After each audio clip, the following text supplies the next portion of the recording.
Medidas para contener la factura de la luz y con las que de paso el Gobierno pretende no frustrar la recuperación de la economía y también acabar con ese desgaste que sufre a cuenta de este asunto. Además, en Andalucía vemos como el secretario general del PSOE, Juan Espadas, ha ofrecido versiones contradictorias sobre la contratación de su mujer por parte de la Junta, y en el País Vasco, Bildu quiere acabar con el castellano en las escuelas. Esto es Barra Libre, comenzamos.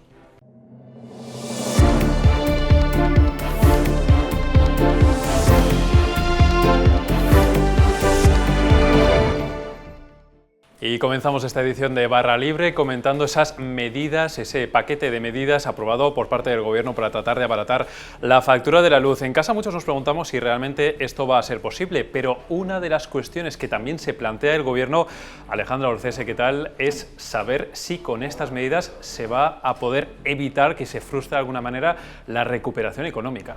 Eso es, esa es una de las claves principales, porque según el Real Decreto Ley aprobado este martes y que sale en el Boletín Oficial del Estado este miércoles, al que hemos tenido acceso en Voz Populi, el Gobierno admite en la exposición de motivos que una de las razones principales por las cuales ha aprobado esta batería de medidas ya no es la de aliviar a las familias y a las pymes como se ha presentado, sino también evitar que se frustre la recuperación económica. El Gobierno admite que la subida del precio del gas tan brusca que se ha producido y que ha generado un aumento de los precios de la electricidad supone un fuerte riesgo para la recuperación económica y puede tener un impacto muy negativo en la economía. Entonces ahora, en un momento en el que el país precisamente está recuperándose de la crisis que ha sufrido tras la pandemia, es muy importante evitar que se frustre esa recuperación.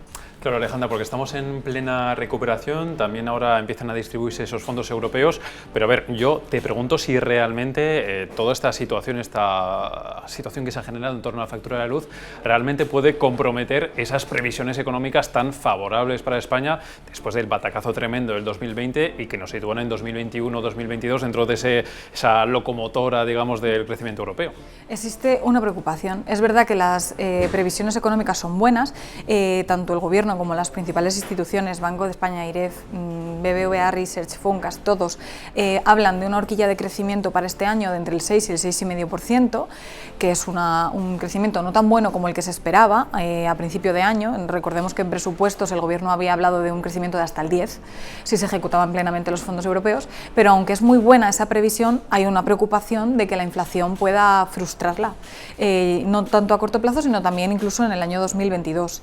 Instituciones como el Banco Central Europeo, con Luis de Guindos a la cabeza, no paran de avisar de que hay que vigilar muy de cerca lo que denominan los efectos de segunda ronda, que la inflación se pueda cronificar, llegar al mercado laboral, que suban mucho los salarios. Es algo que de momento no se ha producido, pero en el caso de España hay que prestar especial atención porque se puede contagiar esa actitud desde el sector público, ya que en cuanto llegue 2022 se van a subir pensiones, sueldos de los funcionarios, todo eso se va a subir conforme a la inflación.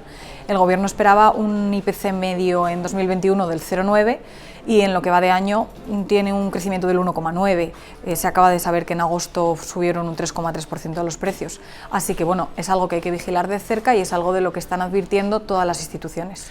Bueno, pues se lo habrán oído muchas veces al Gobierno en estas últimas semanas, preocupados por la factura de la luz en los hogares. Lo que no le habrán escuchado tanto es que también está preocupado por esa incipiente recuperación económica. Alejandra Olcese, muchas gracias. A vosotros. Bueno, y vamos a conocer de la mano de Alberto Sanz cuáles son exactamente esas medidas, toda esa batería de medidas que ha presentado el Gobierno para tratar de abaratar la factura de la luz. El Gobierno ha presentado este martes un paquete de hasta 8 medidas para atajar la crisis de la luz que se pondrá en marcha de manera urgente este mismo miércoles a través de un Real Decreto Ley. Destaca la reducción del impuesto especial sobre la electricidad, una de las múltiples tasas que aparecía en la factura de la luz de los consumidores y que pasa del 5,1 al 0,5%. Otra de las medidas del Gobierno será la creación del suministro mínimo vital para proteger a los consumidores más vulnerables. Una iniciativa que garantiza una potencia eléctrica mínima y que añade 6 meses a los 4 actuales, durante los cuales las compañías eléctricas no podrán interrumpir el suministro eléctrico a estos hogares. Las grandes afectadas de este plan del Gobierno son las empresas eléctricas.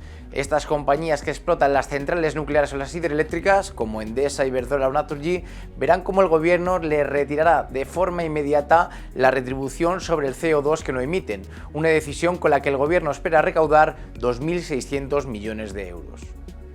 Bueno, hemos escuchado las medidas, hemos contado los datos y ahora lo que buscamos es el análisis con Alberto Pérez Jiménez, adjunto al director de Voz Populi. ¿Qué tal, Alberto? ¿Qué tal? A ver, por la sensación que tenemos, tanto escuchando al presidente del Gobierno, por los mensajes que se han lanzado desde el Gobierno estas últimas semanas, también viendo claramente en esa batería de medidas, hay un mensaje claro: las malas son las eléctricas. Pues sí, desde luego ese es el principal mensaje que ha lanzado con esta batería de medidas el presidente del Gobierno y, lógicamente, bueno, pues ¿quién va a estar en contra de que sean las eléctricas, cuyos consejos de administración son de los mejores pagados en este país, los que acaben pagando el pato del recibo eléctrico que no para de subir, ¿no? Pero, sin embargo, yo creo que hay que hacer, aparte de que la causa de esa escalada permanente va mucho más allá, no son solo las eléctricas, que efectivamente tienen su parte de culpa y que incluso está en los tribunales su política que están haciendo con los pantanos y que tendrán que responder ante ello, pero por un lado todas estas medidas, primero, provocan una inseguridad jurídica tremenda en los inversores y de cara al exterior eso es malísimo ahora mismo cuando tiene que empezar toda la recuperación económica. Por otro, demuestra que el Gobierno no volvió a mentir, porque la semana pasada la ministra Rivera decía que esto era imposible, que la UE no nos dejaba meter mano a estos beneficios caídos del cielo, y que incluso el ex vicepresidente Pablo Iglesias esta mañana lo decía, ¿no? Y se jactaba de ello, de que una vez más este Gobierno había mentido y sí se podía meter mano a ello, ¿no? Y por último y finalmente, pues estas medidas no sirven para nada, porque después de todo este anuncio del Consejo de Ministros, de todo lo que se dijo anoche en la entrevista de Televisión Española, el recibo de la luz ha vuelto a subir hoy nada menos que 20 euros y estamos ya por encima de los 170. Bueno, lo cierto es que lo de echar balones fuera lo hemos visto varias veces, ya sea como ese mensaje de que la culpa es de las eléctricas, ya sea porque Bruselas no nos permite rebajar impuestos. Eso lo hemos visto en varias ocasiones, y lo que hemos visto también sobre este tema ha sido un desgaste muy importante. Lo hemos visto incluso en las encuestas, en el votómetro también de Voz Populi, un desgaste muy importante tanto del Gobierno como del Partido Socialista, tanto de la coalición como del propio PSOE. Sí, ahora mismo las encuestas es lo que vienen diciendo, ¿no? Creo que de las últimas 20 eran 18 las que decían que el PSOE iba a perder al Gobierno si se producían elecciones. Solo el CIS para eso está ahí, para darle un poco de esperanza a Pedro Sánchez. Todas las demás dicen que perdería este Gobierno, ¿no? Hay un desgaste excesivo, sabe que ahora en el otoño es la manera de recuperarse. Sánchez está caído en la lona y esta crisis energética no hace más que profundizar en eso, ¿no? Y entonces yo creo que vamos a ver cómo va a echar el resto en todo ello. Se va a asegurar los presupuestos, eso es lo primero que va a hacer, y para ello cede ante Podemos, ante sus socios de gobierno, en este hachazo eléctrico que se le puede llamar, y además cede también con ORC, que es su otro salvavidas, en el tema de la mesa de Cataluña.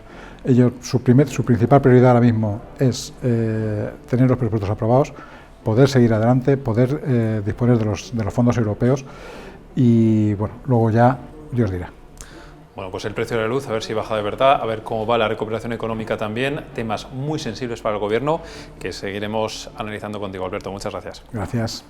Bueno, y ahora nos vamos hasta Andalucía para hablar de uno de los asuntos que más ruido hace allí en estos últimos días. Saludamos ya al corresponsal político de Voz Populi en Andalucía, José Carlos Villanueva, que ya tenemos en pantalla, porque queremos hablar contigo de la mujer de Juan Espadas, que es el actual alcalde de Sevilla y también secretario general del Partido Socialista en esa comunidad autónoma. Resulta que la esposa de Juan Espadas fue contratada en 2007 por parte de la Junta, cuando el propio Espadas formaba ya parte del Ejecutivo. Y lo que nos cuentas tú hoy, José Carlos, es que Espadas ha dado versiones contradictorias sobre esta contratación. Cuéntanos. ¿Qué tal, Alberto? Así es, Espadas, tanto su mujer como Espadas han ofrecido versiones contrapuestas, diferentes entre sí, ¿no? Porque, bueno, por un lado está la que ofreció el pasado viernes su mujer en esta comisión de investigación del Parlamento de Andalucía, cuando decía que ella, que tenía la costumbre de leer todos los días el periódico, había visto un anuncio en el diario El País y se había dirigido para optar a ese puesto. Y la verdad es que es sorprendente, Alberto, cuando uno revisa hemerotecas de 2010, como hice yo ayer, se da cuenta de la curiosa versión que daba Espadas cuando sobre este asunto. Nada decía Espadas sobre un anuncio periódico, decía que su mujer había optado a una bolsa de las páginas de empleo, cito literal, bolsa de las páginas de empleo de la FAFE, de esta fundación, y como todo el mundo, pues tenía derecho a ese puesto. ¿Qué ocurre aquí? Que he consultado fuentes del sector funcionarial de la Junta de Andalucía y sostienen que esa figura de la que habla Espadas, esa bolsa, esas páginas de bolsa de empleo de la FAFE, no existía como tal, porque la FAFE se regía por el derecho privado y entonces no asumía los mismos compromisos que cualquier administración pública, léase por ejemplo un ayuntamiento, una diputación, la propia Junta, donde sí hay unas bolsas de empleo para los interinos, ¿no? Entonces, claro, se produce esta contradicción. Hay bastante revuelo y el propio Espadas se muestra muy molesto cada vez que se habla de este asunto y bueno, la verdad es que, como sabes, la comparecencia de Carmen Ibanco, su mujer, pues dejó bastantes dudas al respecto, ¿no? Pues José Carlos, se siente muy incómodo Juan Espadas, pero lo cierto es que habrá que ir hasta el fondo del asunto para ver exactamente de qué forma se produjo esa contratación y si de alguna manera hubo alguna irregularidad. Muchas gracias por esta información. José Carlos, volveremos contigo pronto. No hay de qué. Gracias a vosotros. Bueno, y de Andalucía nos desplazamos ahora al norte, hasta el País Vasco, porque ahí nos lleva nuestro último tema con nuestro compañero Alberto Lardíez, que ya vemos ahí en pantalla, porque, a ver, Alberto, resulta que según Bildu, en las ikastolas, en los colegios del País Vasco, no se euskalduniza lo suficiente, y por eso plantea, eso nos estás contando hoy, que habría que hacer todo el colegio en euskera y eliminar el castellano definitivamente. Cuéntanos. Sí, bueno, en el País Vasco hay que tener en cuenta que funciona desde hace años un sistema que es por modelos. Quiere decirse, el principal modelo es el D, que lo estudia el 70% de los alumnos, que se estudia íntegramente en euskera. Y el 30% de los restantes para los modelos A, solo en castellano, o el modelo B, mitad castellano y mitad euskera. Pero en los últimos días se han conocido resultados de varios informes del gobierno vasco que apuntan a que no se aprende el euskera también en los colegios pese a esa primacía del euskera. Entonces, frente a esto, Bildu propone, frente a ese sistema por modelos, modelo A, modelo B, modelo D, quiere un sistema de inmersión lingüística general. ¿Qué quiere decir inmersión lingüística general? Pues Bildu lo va a aclarar en una conferencia política que celebra este sábado, pero parece evidente que es una preeminencia aún mayor del euskera, una imposición aún más fuerte del euskera frente al castellano, y es lo que propone Bildu. Otra cosa es que se pueda poner en marcha. Bildu, como dices, argumenta que se euskalduniza poco, que los resultados de los alumnos en euskera son malos, pese a que ya sea el modelo que más se estudia en euskera. Entonces lo que proponen es esta inmersión lingüística general y para ello le ofrecen un pacto al gobierno del PNV y del PSE. Otra cosa es que el gobierno de Urkullu recoja ese guante y se ponga a negociar o no este pacto educativo.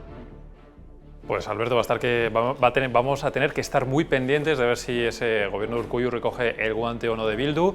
Muchas gracias por esta historia que nos has contado. Agur, hasta pronto. Agur, gracias. Bueno, y con este tema despedimos esta edición de Barra Libre. Muchas gracias por haber estado ahí. Volveremos con más información. Hasta pronto.